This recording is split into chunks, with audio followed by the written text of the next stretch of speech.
Hey you all, welcome back. It's been a hot minute since I've made a video. Not that I don't have content to share, but we have two graduates in the house this year and it's been a high school going into college. It's been a wow, it takes a lot.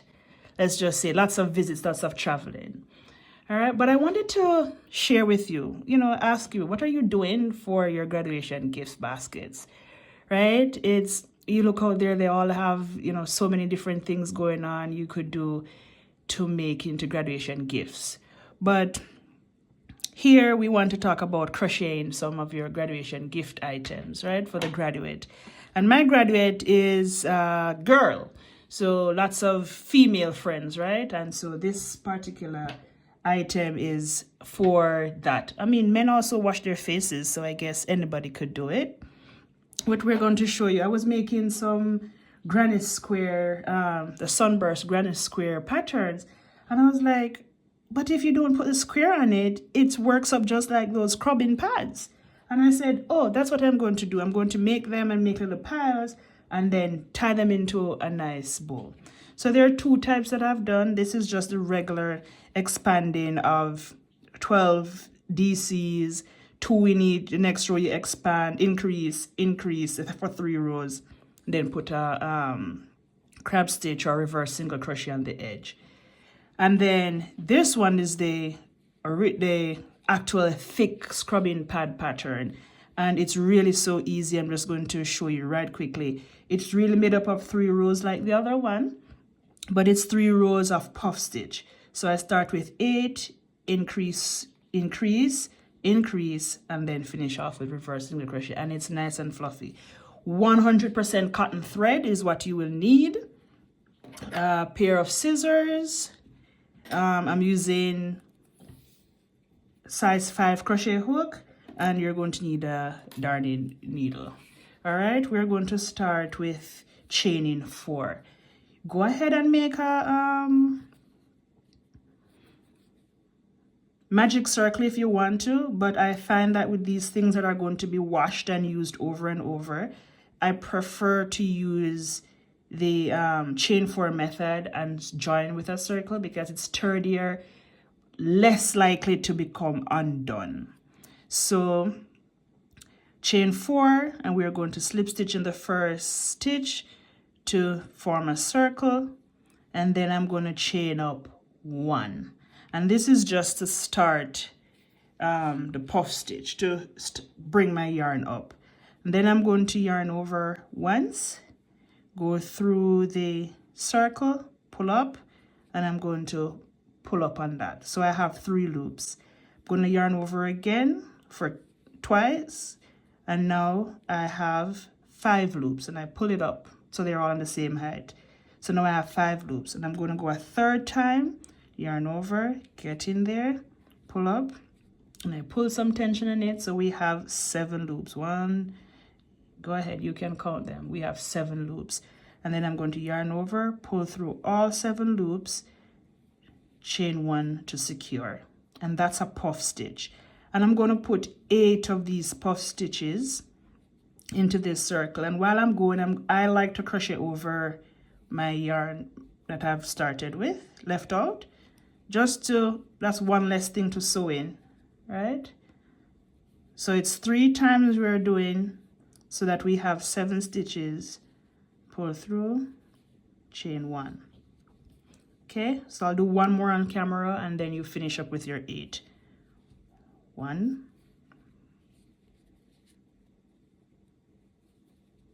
2, 3, which now has 7 loops. Pull through, chain 1.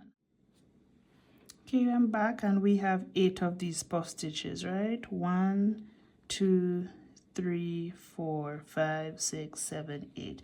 And it should feel crowded. You should have to pull it apart to get that last one in. Then I'm going to join through the loop, that chain 1 that we made at the top of that, pull through with a slip stitch. And then I'm going to chain up 1, and in that under that same loop that I put that I join, I'm going to make a puff stitch, right? This stitch requires tension, guys. You gotta pull up on your yarn and it has to be stiff to hold it into place. So I've made one, and then what we're going to do, we're going to put one in the space, one on top of the chain, one on top of each puff stitch. So I just made that first one on top. I'm going to put one in the space between them, and that's how we're going to increase this one. So go ahead, right around, one on top of the puff stitch,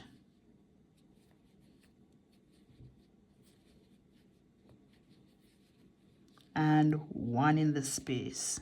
So when you're done, you should have 16 in this row. 16 puff stitches. See you at the end. We're back and I'm at the last space, putting in this last puff stitch.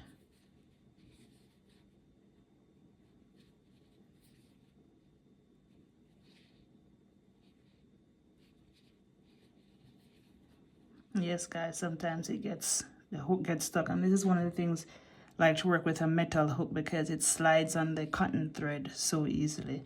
Then I'm going to slip stitch in the top of that first puff stitch, and voila, right? 2 rows. We're going to do the same thing for the next row. I'm going to start with 1 puff stitch in the same space that I just joined and chain 1 in. 2, 3, and I'm going to put 1 in the space between. Right? Do that around. This is the last row, guys, last row of puff stitches. And if you're anything like me, I don't particularly like puff stitches because I think they work my wrist too much. So I just want to work just these small projects, maybe. But they are a great textured stitch, you know, feels good. And we're down to the last one in the space here.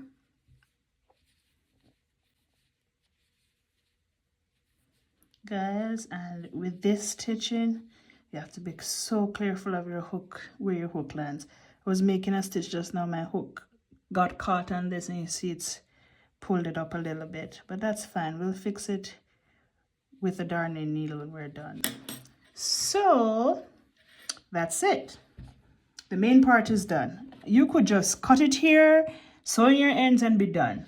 But I like this finish, this ribbed finish, and I'm going to show you how to do it. We use what is called a reverse single crochet, or some people call it a crab stitch. And when you're done, you chain up 1, and we're used to working this way. We're going to work this way with this stitch. Chain 1, and under, we're going to push the hook in under the next stitch, just like we would. I'm going to grab yarn over, pull through, have my 2 loops on the stitch, chain loop, yarn under, pull through. It's a single crochet, right? It's like a single crochet. So I'm going back with it.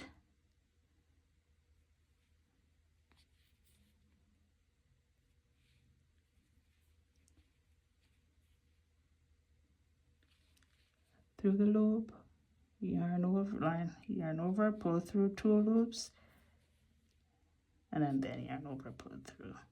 So under, it's just like this, under, and then I just use the hook to pull it through. Now I have the 2 loops, yarn over, pull them through.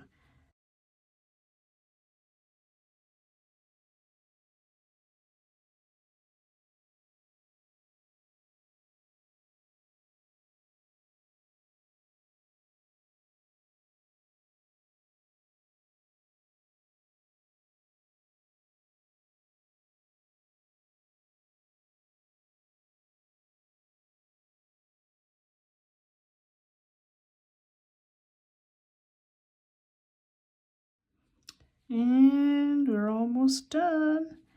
Last space. Here we go. And then we're just going to go to the top of that first one, and we're just going to do slip stitch this time. Like that. And we're done. And you cut the yarn. Done. Snip. Pull through. All right. Take your darning needle, and we're just going to back front whichever way you want to go, and we are just going to sew in this end. And remember, I told you I was going to use it to fix this one that came kind of loose. I'm just going to go over it a couple of times just to tighten it where my hook got lost in it. Got caught there.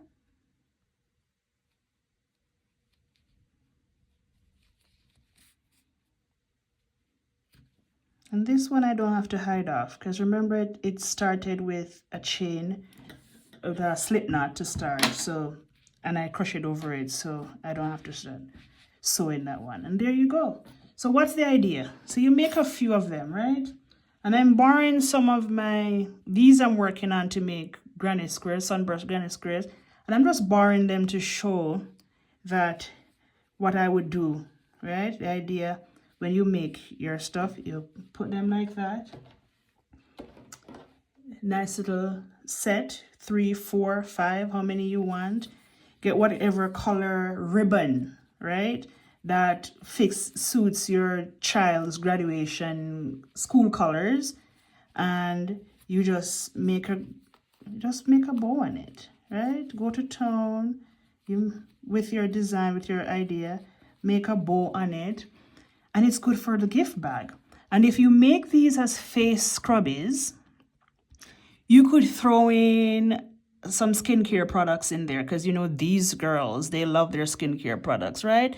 So you could throw in some face wash, or I'm going to use some locally made soap from the farmer's market.